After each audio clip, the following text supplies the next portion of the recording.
Welcome back to our channel DMT logics.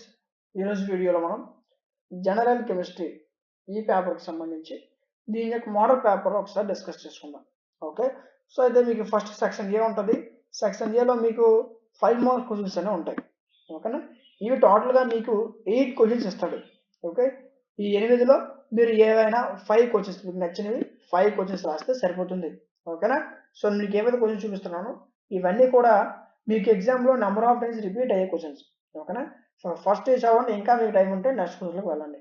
Okay, so చాలా మంది డైరెక్ట్గా ఎగ్జామ్ ముందే బుక్స్ తీసి లాంగ్ ఆన్సర్కి వెళ్ళిపోతారు. అలా చేయొద్దు.